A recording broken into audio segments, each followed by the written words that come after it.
Hi dear students, you are welcome in this video. Today we are going to talk about Dr. Babasaheb Ambedkar and his aspect that is not known to many people or farmers or peasants or some classes of the society. What was that new aspect that we are going to cover here? You can see unprecedented leader of farmers. Yes, Dr. Babasaheb Ambedkar worked for the farmers, and that aspect is not known to some people, and hence we are going to reveal what kind of work Dr. Babasaheb Ambedkar did for the farmers. Just we have celebrated his 132nd birth anniversary, and hence for that I have written newspaper articles, and those articles were published. And yes, I talked in those articles about the vision of Dr. Ambedkar for farming and farmers in this nation. So let's talk about what we are going to cover. This video may be a bit longer, but I will cover all the aspects of Dr. Ambedkar that are not known or familiar to the common masses. Here you can see who is Dr. Ambedkar. Books by and on Babasaheb Ambedkar, his research on farm and farmers, causes of farmers' poverty, remedy for agricultural ills, tax in agriculture, on tax collection, abolition of Coti System, provision in the bill, irrigation and water management, water projects, preference of water use, farmers in legislature, use of electricity and power. So all these aspects we are going to cover in this video. So watch complete video and understand how Dr. Babasaheb Ambedkar was visionary and why he is called as unprecedented leader of farmers. So we will prove in this video. So let's first talk about Dr. Ambedkar as a leader. So how do we know about Dr. Ambedkar? If you ask to some common people or those people who are not well familiar with the work of Dr. Ambedkar, for example farmers and peasants and many labor classes, so you will see that they will, if you ask them the question who is Dr. Ambedkar or who was Dr. Ambedkar, the obvious answer you will get is he was the leader of Dalits very first. Then if you go further asking them, they will say that he is the architect of Constitution of India or the Indian Constitution. But beyond that, we need to understand Dr. Ambedkar, and here you can see he is a visionary and most intellectual person in modern India. Yes, Dr. Babasaheb Ambedkar was the most intellectual or intelligent person in modern India, and his work touched every walk of life. So you go in any field, in any sector, you will find Dr. Babasaheb Ambedkar and his thoughts. So it is very important to understand all aspects of Dr. Ambedkar so that we can understand thoroughly Dr. Babasaheb, and hence we are talking about his vision for farmers. And I am very purposefully included this word who is Dr. Ambedkar, because we are talking about Ambedkar as a thought and not as a person in this way. And hence who is Dr. Ambedkar, I thought, is more relevant in this scenario. So if you look at some of the educated people or students or some classes who are literate, they understand Dr. Ambedkar as the economist, social reformer, educationist, philosopher, unprecedented political leaders. Yes, political leader, but not the leader of farmers. Scholar of international relations, advocate of peace and non-violence, human rights activist, eradicator of superstitions, etc. So we are familiar with all these roles of Dr. Babasaheb Ambedkar, but there are some other roles that need to be focused in this scenario. Say for example, Dr. Babasaheb Ambedkar was the leader of farmers. So this thing must be in focus, because most of the problems of farmers have been resolved by Dr. Babasaheb Ambedkar at that time. So he is the leader of farmers, laborers, women, the minister of water resource development. He was the first minister of water resource development, the first minister of electricity and power, the first labor minister, the first law minister, and he was also a cultural transformer, journalist, editor, a profound student and teacher. So all these roles must be understand when you want to understand Dr. Babasaheb Ambedkar, and we cannot frame him in particular frames, or we cannot frame his work. So we must understand all the roles that he played in the reformation of India. So these are some of the untouched areas where we can focus. But here today our main focus is Ambedkar as a leader of farmers. We will understand how he was the leader of farmers. And if you look at the books on and by Ambedkar, there are a lot of books Dr. Ambedkar himself wrote. So I read Dr. Ambedkar writings and speeches. There are 23 volumes which were published by Government of India,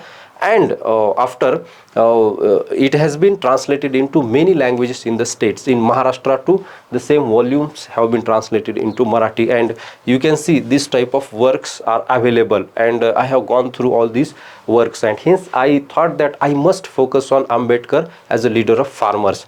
So if you want to read these books, if you want to consult, if you want more information, just you can go to Google and type writings and speeches of Dr. Babasaheb Ambedkar. You will get the soft copies, PDF material.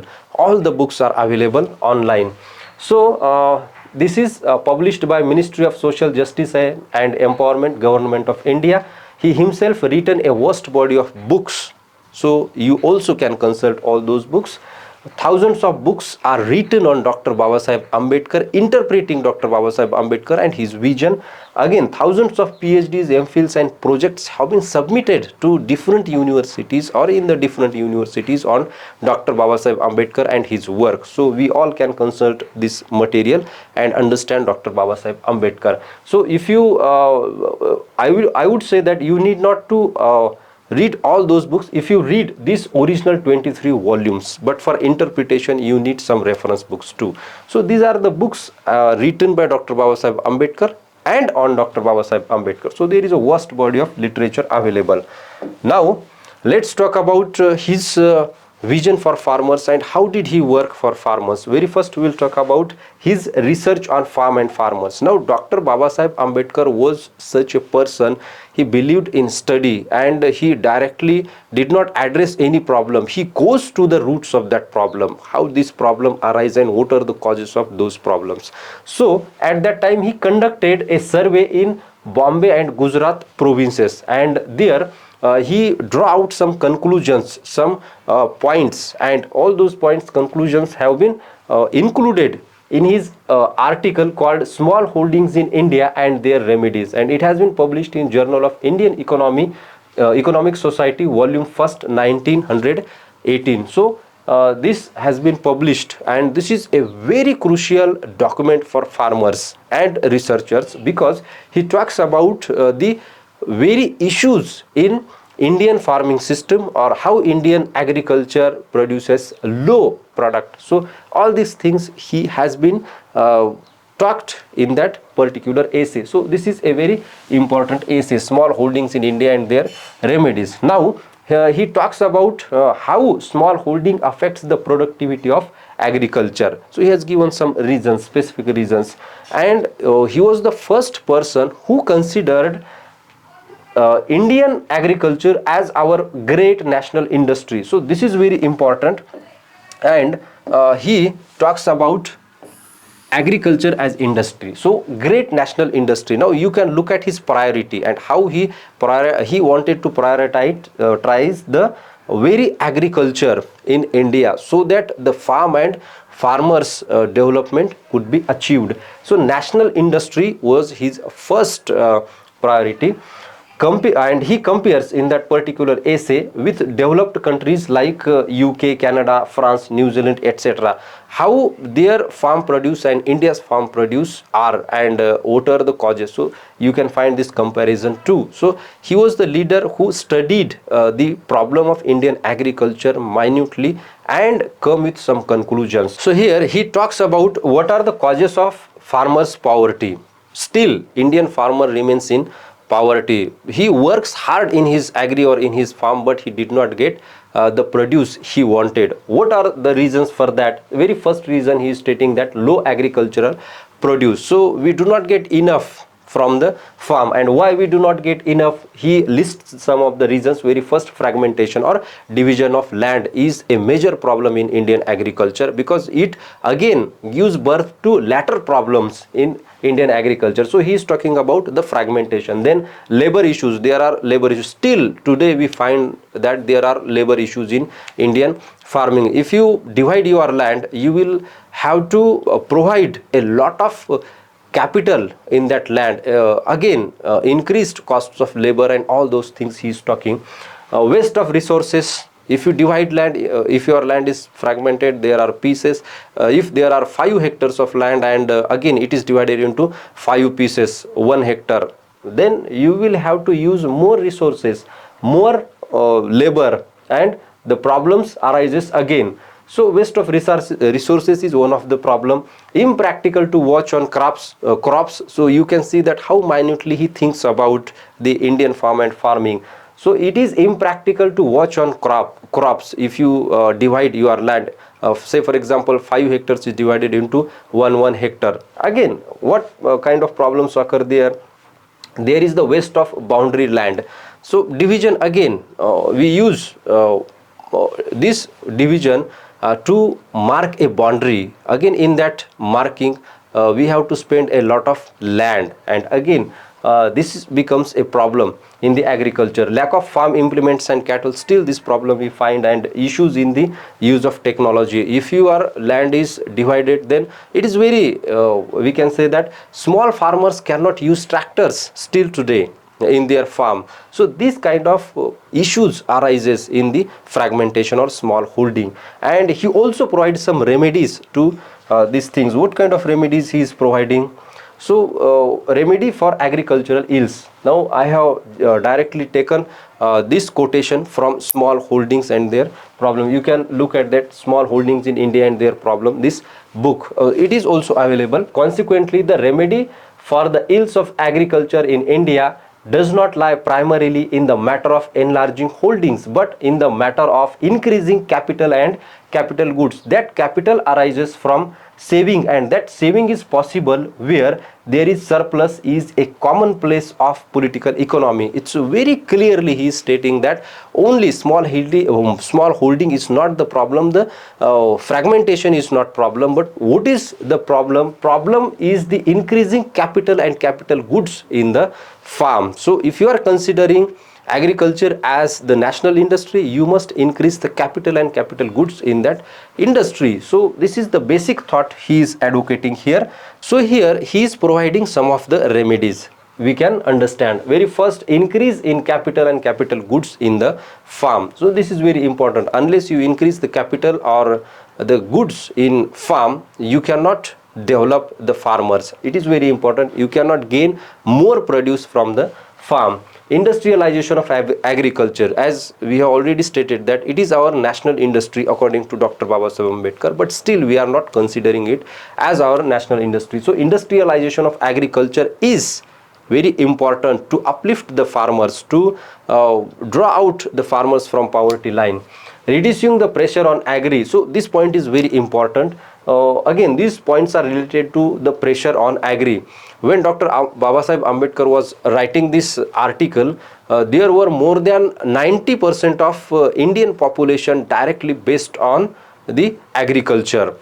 Later, today we also find that more than 50% Indian population is depend on agriculture.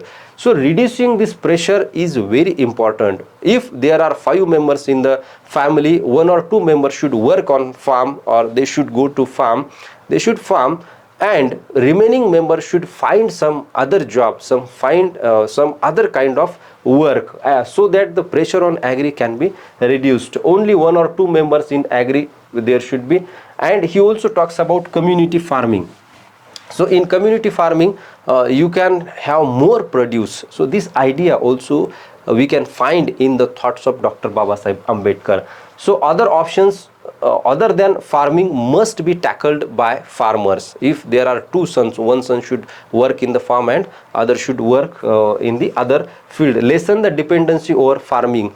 So this formula is very important. If farmers will do, or farmers will implement this formula, definitely their produce and dependency on agriculture will be reduced, and there will be prosperity in the farmers' families. So these are some of the remedies he is providing in the essay or in the article Small Holdings in India and Their Remedies. He also talks about the tax in agriculture, or should there be tax on farm produce or farming. So why he is talking about tax in agriculture? Because he was a profound economist and he knew the political economy of Indian farming. He is very keen observer and he observed all these things.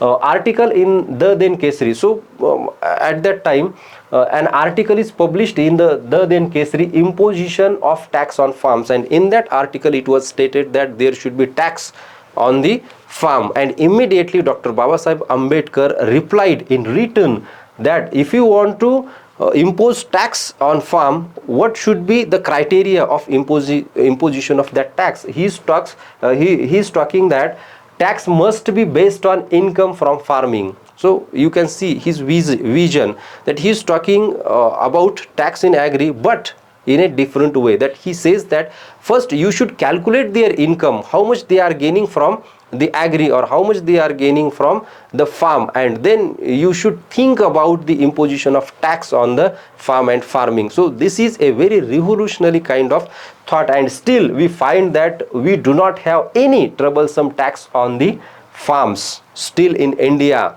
we do not have any troublesome tax. Why? Because Dr. Ambedkar has given the way and the criteria of imposition of tax on Indian farm or in Indian agriculture. So his thought also is very important. How many farmers know about this thought, or how many people know about Dr. Ambedkar's thought on this agriculture? So this is very important. Again, he also talks about the tax collection, and it is also related to farmers. Now there was a function in Nashik in P. Hansaraj College in July 1939, and in that gathering he was asked a question by a student in written form, and he answered to that question. I will directly take the words of Dr. Ambedkar, which was quoted by Hari Narke and others in volume 17 part 3rd, page number 212. So what did he say about tax collection and the expenditure of this tax collection, and how this tax collection be used by government? It's very clear. The money the government was raising in the form of taxes must be utilized to relieve the farmers of their debts, to fight poverty, and to impart education. So he is talking about three things. Government should use the collection of tax or the money collected in the tax to reduce the debt or to relieve the farmers from the debt. Still we find that farmers live under debt, and that thought was been given by Dr. Ambedkar. It is the first priority of government. He should, or that government should relieve farmers from the debt. Second thing he is talking about is poverty must be reduced, and there should be some schemes to reduce poverty, and the money collected in the tax should be used for that. And third thing is very important, that is the quality education. Government should provide quality education on the tax. Now you can see that how much government is spending on all these things. Say for example on education, how much government is spending on education. So these things are very important, and Dr. Babasaheb Ambedkar was very clear in his thought while talking about the tax collection and the expenditure of tax. Next, so there was a system called Coti in some parts, for example in Bombay province, Konkan, Gujarat and other parts. And what was there in the Coti system? It is a landlordism, zamindari system, and in that system the small farmers, laborers or peasants take the land from the big landlords and they farm for them. But in that system we find a lot of exploitation was there, and these peasants, these laborers, farm laborers and these small farmers have to work day and night for that landlord, and just they will get only what they need to feed their stomachs, not more than that. And there was a lot of exploitation in that system, and many farmers got together and they thought that we must revolt against this system, landlordism. And you find that on 10th January 1938 Dr. Babasaheb Ambedkar led a march in the Bombay Assembly at that time, and there were more than 25,000 participants or 25,000 farmers gathered from Thane, Kolaba, Ratnagiri, Satara, Nashik, different types of parts of the region, and they revolted against this Coti system. And Dr. Babasaheb Ambedkar wrote a long statement to the premier, means the then chief minister in the assembly, and he passed a bill against Coti system. He not only talked about this Coti system outside the assembly, but in the assembly he raised this question and he wrote a long statement and he passed a bill there in the British Raj. Now you can understand that how he was visionary and he fought for the rights of farmers, small farmers, peasants, farm laborers, and it was a very great thing for farmers. And how many farmers today know about this march and Andolan? You can see there are more than 25,000 farmers gathered under the leadership of Dr. Babasaheb Ambedkar, and he abolished the Coti system. It was a very we can say that exploitative system, landlordism he abolished, and there were some provisions in that bill. What were those provisions? Here are 4 provisions in that bill Dr. Ambedkar passed. Very first, minimum standard of wages for farm laborers should be decided. Very first provision. Second provision, all rent should be remitted. Whatever these small farmers, peasants have to give to the landlords, that should be remitted directly. Second provision. Third provision, immediate abolition of Khoti, Inamdari and landlordism. So that was passed in the assembly. And again he is talking about irrigation. Now you can see the vision of Dr. Ambedkar for the farmers. 50% irrigation rates for small farmers. So there should be 50% reduction of the rates of irrigation for farmers. It is a very revolutionary thing he stated in the assembly, and it was there in the bill he passed. Again he is talking about the irrigation and water management. Now here you can see he proposed central irrigation for Indian agriculture.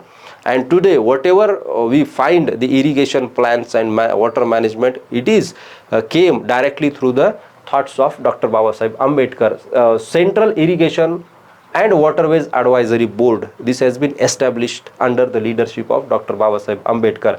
He fixed the responsibility of this advisory board, and what was there in the responsibility of this advisory board? Prevention of floods, soil erosion, water control, cheap power production, advice to settle down the water disputes, to form proposals or propose the new dams and building of new dams, erection of new dams. All these things come under this advisory board, and this advisory board is established under the leadership of Dr. Babasaheb Ambedkar. And we can say that he is the hero of Indian water management system, very frankly, because he has given a very minute kind of planning in the water management of India.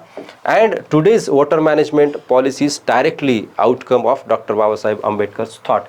Now he wrote a long letter to Viceroy Viscount Wavell in February 1946 about Mahanadi project. So there was a Mahanadi project, and there was a problem whether the Sambalpur dam should be included in the Mahanadi project or not. Dr. Babasaheb Ambedkar very clearly wrote a letter to Wavell, Viceroy, and he stated that that project must be included in Mahanadi project. And later Viscount Wavell has given the authority to Dr. Babasaheb Ambedkar what should be done in this case, and Dr. Babasaheb Ambedkar included this Mahanadi project. The Sambalpur dam later it was built. Now he erected a very big dams in the country. Say for example Damodar Valley project, Hirakund dam, Sambalpur dam, Tungabhadra dam project on Chambal river. So this kind of projects also built by Dr. Babasaheb Ambedkar, and it was his contribution towards the farmers and farm or agriculture in this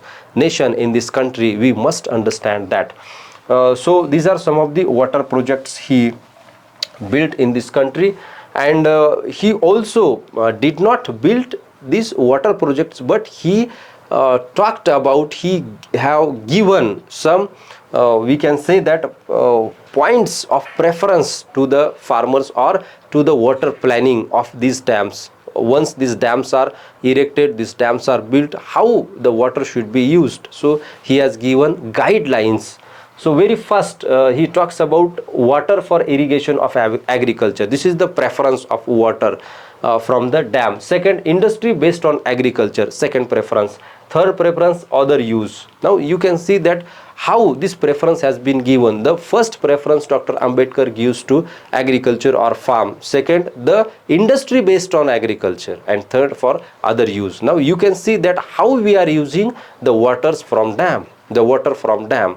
Now first, what is our first preference today? We give water to industry. It is our first preference. Then how the progress of farmers can be achieved if we reverse this kind of preference? So this has been given by Dr. Babasaheb Ambedkar, and still we need to implement his preferences.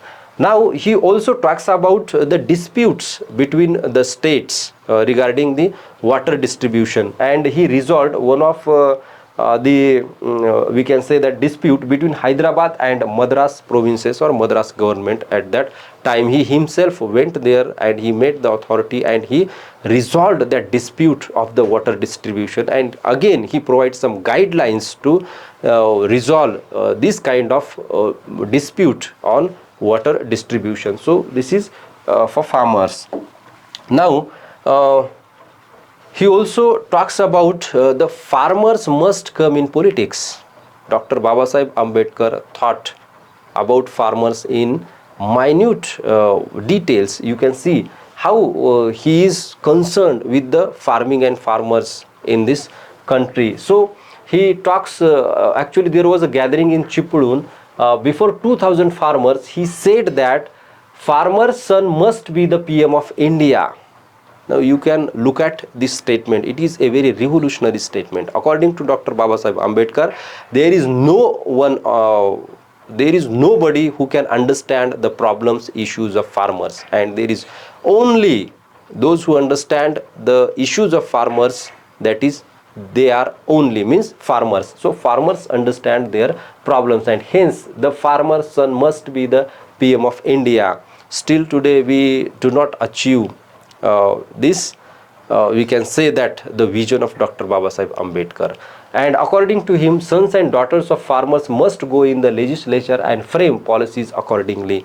And hence we find that after independence, after so many years, 75, more than 75 years, we are not able to resolve the problems, issues of farmers, and still we find that there are so many agitations made by farmers in the country or in the nation. So we should go to the thoughts given by Dr. Babasaheb Ambedkar to solve the problems of farmers. Article of irrigation in Indian Constitution. You can see he has included the article of irrigation in our constitution, and he also talk about the rehabilitation plans and multi-purpose plans when we build the big dams or bigger dams. So these guidelines also need to be followed, what Dr. Babasaheb Ambedkar talks about. Now he also talks about the electricity and power, because he was the first minister of electricity and power, and he also provides here the preference of use of this electricity and power. He says that first electricity should be given to agriculture, then to industry, based on agriculture, then to other industry, and then for domestic use. Now you can see that as he has given the preference of use of water, he also gives the preference of use of electricity. First electricity must be provided to agri. Now you can see that in rural areas still we do not get enough electricity, and this preference has been completely reversed. First we give electricity to industry and not the agriculture, and hence how agriculture or the farmers will be uplifted is the big question. So this is the preference. Again, according to him, government must provide free of cost electricity to the poor for domestic use. This is also a very revolutionary thought, but today we are paying a lot of taxes on electricity, you can see that, and no tax on the use of electricity. This is the policy of Dr. Babasaheb Ambedkar, because it is the responsibility of government that they should provide the electricity, water for irrigation, for agriculture. So this is the work Dr. Babasaheb Ambedkar done for farmers, and hence he becomes the unprecedented leader of farmers in this country. How many farmers are aware of this work? So we should just provide this information to farmers, and we must aware farmers about the work Dr. Babasaheb Ambedkar did for them. So this is all about Dr. Babasaheb Ambedkar's work for farmers. So I hope you understand. If you have any problem, any query, you can comment below in the comment section. I will answer to your questions. So thank you very much for watching. Let's meet in the next video.